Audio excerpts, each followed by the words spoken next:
Ahora con Edgar Villanueva, quien ha sido congresista y también alcalde de Abancay, Andahuaylas, perdón, porque resulta que desde ahí, ese es el epicentro de la movilización, ahí es donde se han registrado 2 personas fallecidas y esto no es gratuito, ¿no? ¿Qué es lo que sucede en Andahuaylas? Bueno, en primer lugar, gracias por la invitación. Permítanme ustedes dar mi pésame a la familia de Romario Quispe, un joven que falleció, al igual que este joven adolescente de 15 años que es David Arequipa, ¿no? Los 2 fallecidos son gente muy humilde, que ha sido, según algunas versiones, han sido alcanzados por balas, no por bombas, digamos, policiales. Habrá que investigar, tendrán que investigar esto, pero es una desgracia lo que ha pasado. Ahora, ¿cuál es la razón de la movilización? Miren ustedes, en toda la zona Sierra Sur, especialmente en Apurímac y particularmente en Andahuaylas, se ha generado una serie de expectativas y muchas de ellas falsas. Voy a poner un solo ejemplo. Hace 2 semanas estuvo el expresidente de la República en Andahuaylas prometiendo una obra gigantesca, que significa más de $1.000 millones de dólares, que es una represa del río Chicha. Pero curiosamente, esa promesa hecha allá en directo en la misma zona del río Chicha no tiene un solo centavo de presupuesto. Demagogia pura. Demagogia pura. Pero es expectativa generada. La gente aplaude eso y tiene la expectativa que se va a realizar, cuando ni siquiera se ha comprometido a pagar los estudios, ¿no es cierto?, técnicos de esa obra. Entonces, es una idea magnífica, que tiene muchos años de expectativa, que se debe concretar porque va a ayudar a miles y miles de familias, sí, entre Andahuaylas y Chincheros. Pero resulta que eso es una falsedad. 2, se dijo que se iba a resolver el problema del hospital de Andahuaylas, que es crucial, que hace más de 10 años está paralizado. No hay un solo centavo adicional al que siempre se ha estado dando para el hospital y que va a servir para pagar deudas a fin de salvar ese hospital o reconstruirlo o terminarlo o hacer uno nuevo. Otra demagogia pura. Se prometió la urea inmediatamente y Andahuaylas pues, es una zona, Andahuaylas y Chincheros es una zona de producción agrícola en todo el departamento de Apurímac. Mentira. Pero se le siguió prometiendo. ¿Y quiénes son los que canalicen esas promesas? Los prefectos. El prefecto de Apurímac, que es un agitador conocido, el señor Curi Guamaní. ¿De dónde viene? Movadef. De Movadef. Él es de Movadef. Entonces, ¿qué ha pasado? Esas expectativas acumuladas han sido a través de un discurso, de una narrativa, se le ha generado la idea de que si lo vacan a Castillo, como lo han vacado, si lo sacan a Castillo, no se va a hacer nada de eso. Ahora, señor Villanueva, es cierto que Castillo obtuvo una alta votación en su región apurimeña, pero ahora sabemos cosas que no sabíamos cuando él fue elegido. Uno, que es un golpista. Luego que ha negado recordar qué es lo que dijo la víspera cuando anunció el golpe. 3, que quiso fugarse a México. Y 4, que hay casos de corrupción en los que están implicados varios miembros de su familia y de su entorno político directo. ¿Qué dicen sus paisanos apurimeños que votaron eventualmente por él de buena fe hace 1 año y medio y que tienen que confrontar estas realidades que hoy son inapelables? Mire, el proceso de decantación frente a la realidad tiene sus niveles. Por ejemplo, al campo no llega fácilmente este mensaje. Llega más fácil el mensaje de la promesa. En cambio, en la ciudad sí las cosas están más decantadas.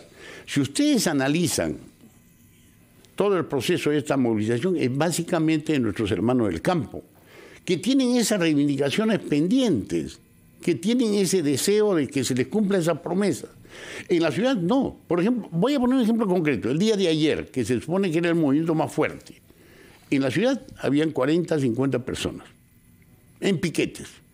Todo se trasladó a Huancabamba, donde está el aeropuerto, y generó mayor problema el hecho que llegaran, además de los 50 policías que ya estaban, ¿no?, rodeados en el edificio del Corpac, llegaron 75 más, o sea, había 125. ¿Y qué generó eso? Que haya gente que operó las cosas y logró reunir más comunidades aledañas y empezó el enfrentamiento. Y ahí es donde salen los 2 muertos. Entonces, hay que definir quién empezó eso, o sea, quién atacó las comunidades a Corpas o fueron los policías los que empezaron la guerra. Eso se está por definir. Pero que hay 2 muertos, eso es lo terrible. Y esto ha escalado hasta este nivel a propósito de que también hay un discurso, obviamente, de engaño a la gente. ¿Y quiénes son los operadores? Y yo no me quedaría en los prefectos y subprefectos, varios de ellos en Movadef, que son agitadores conocidos, obviamente. Hay que subir más arriba. Los funcionarios de alto nivel, que jamás vieron 20.000 soles en su bolsillo mensuales. Y que no quieren dejar sus puestos. Y no quieren dejar que pierden el trabajo ahora, ¿no? Obviamente. Entonces, ¿qué tienen que hacer? Tienen que resistirse. Pero escalemos más. Esta es parte de una estrategia que se trabajó desde antes, como contingencia. El tema del golpe, el cierre del Congreso, no es novedad, es mentira, que según mi punto de vista, es mentira que sea el 7. Esto se ha ido trabajando como contingencia. Si no, veamos el acta, pues, que se firmó. Sí. Esa acta es la prueba más palmaria y concreta de que había la voluntad de cerrar el Congreso. La primera bala estaba disparada y por tanto solo faltaba. Señor Villanueva, allá los ingenuos que le quedan a otros. Es importante entonces poner las cosas en perspectiva, porque lo que se dice es, por un lado, el pueblo peruano quiere que se vaya Dina Boluarte, el pueblo peruano quiere adelanto de elecciones, el pueblo peruano quiere que Pedro Castillo salga libre. Se generalizan expresiones que es importante preguntar de dónde vienen. Estamos hablando de pequeños grupos de interés, estamos hablando de solicitudes legítimas de la población, estamos hablando de una gran cantidad de ciudadanos que están expresando estas solicitudes. ¿De qué estamos hablando? Veamos las cosas por partes. Primero, este Congreso es un Congreso repudiado, eso nadie lo puede negar. Lo dicen las estadísticas. La señora Dina Boluarte, que debía ser más consciente de su situación a la hora de asumir este cargo importante, legítimo, legal, digamos, legal, debía entender, de acuerdo a las encuestas, que no le daban ni el 5%, ¿no?, como posibilidad de que asumiera la presidencia.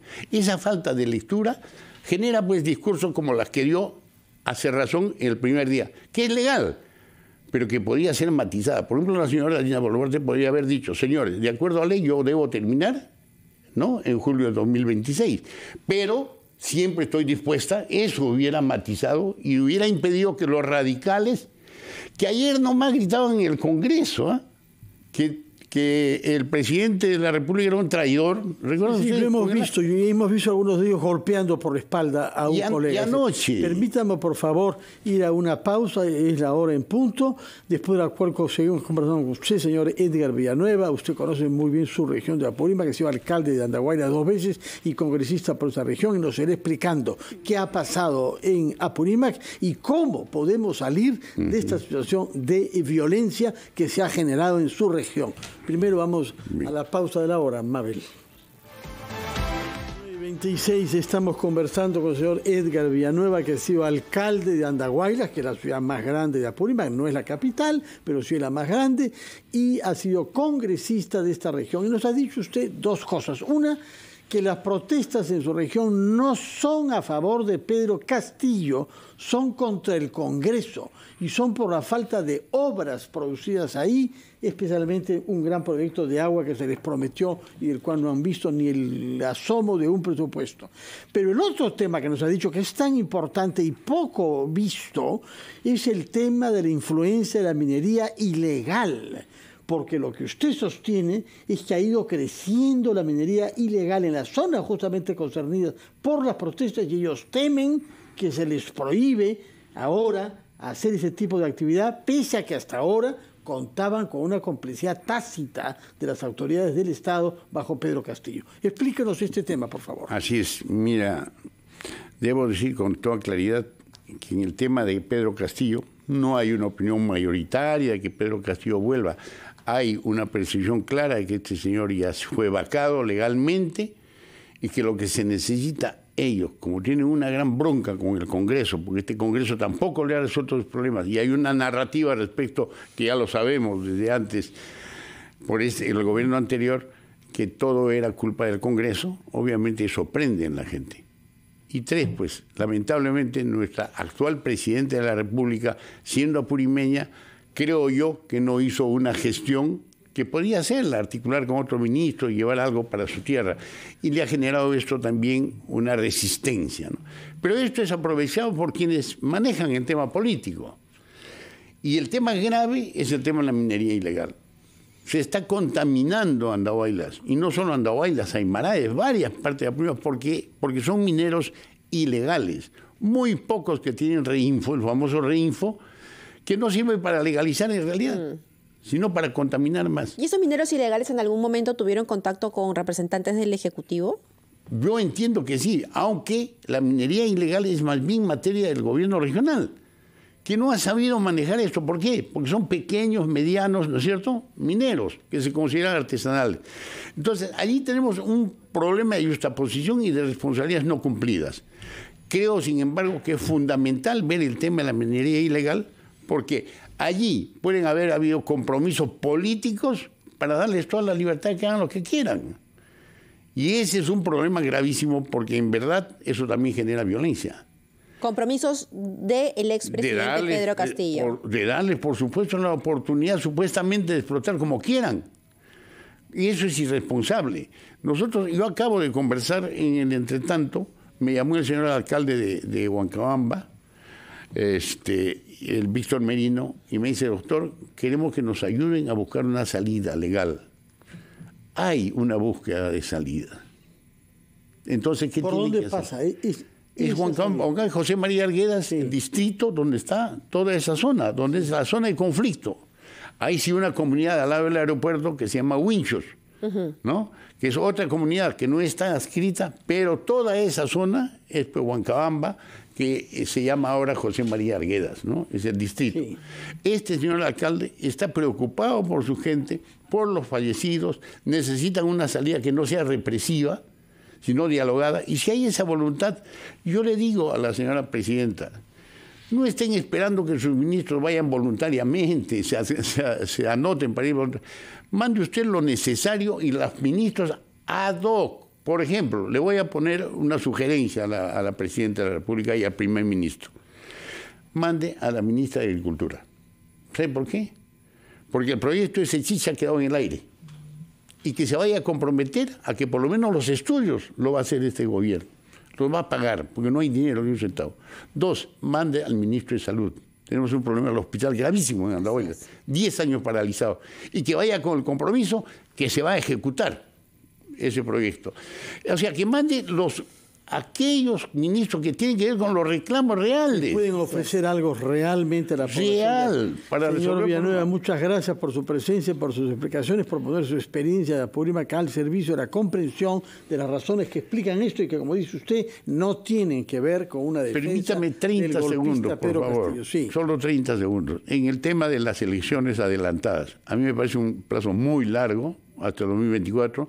El 2020, el 2000, recordarán ustedes que se cortaron los plazos e incluso se hicieron legislaturas extraordinarias de 3 días. Sí. Si hay voluntad política, anoche le hemos escuchado a todos los congresistas decir adelanto elecciones, a todos, incluso a los que se resistían de Perú Libre. Todos quieren ahora. Entonces habrá los 130 votos para hacer las reformas. Es que ahora vamos a escuchar los peros. Adelanto de elecciones, pero primero cambien las cabezas del Jurado Nacional de Elecciones Yompe. Adelanto de elecciones, pero primero reforma. Y así se va a ir dilatando la cosa. No deben pasar de 2023, de ninguna vez 2024. No podrían haber reformas. O también la presidenta tiene otra opción. Haber reformas. Mire, las reformas tienen que aplicarse un año antes de la entrada. Pero también eso se reforma. No hay letras. Miren ustedes, ¿sabe qué? La presidenta de la República tiene otra opción. Si el Congreso no camina y vienen con esos barajos que vamos a ver, que primero hay que cambiar a aquello, la presidenta puede decir con toda claridad: tengo la facultad y el derecho de renunciar. Y nos quedamos en manos del presidente del Congreso. Que se puede elegir un presidente de consenso en el Congreso. No, tiene que ser el presidente del Congreso. No. Mira lo que pasó. con el señor Sagasti. Escogen un nuevo presidente del Congreso. Se puede escoger porque es mesa directiva. De este Congreso que usted dice que es denigrado, que pasaría a ser presidente de la República. Claro, o esa puede ser la salida, sin embargo, eso sí es 4 meses, 6 meses. Bueno, señor Villanueva, sería un desorden. Muchas gracias, espero que vuelva pronto a su región para que vaya a llegar ahí a los ministros que están reclamando que vayan a resolver los problemas sociales, que son la causa de estas protestas. Y estamos dispuestos a apoyar, y el señor alcalde me llamó, yo con mucho gusto para ayudar a encontrar una salida pacífica. Muchas gracias. Villanueva, ex alcalde de Andahuaylas, ex congresista por Apurímac, presente aquí en la cabina de RPP para explicarnos qué está pasando en su bella región andina. Hacemos una pausa y retomamos ampliación de noticias. Volvemos.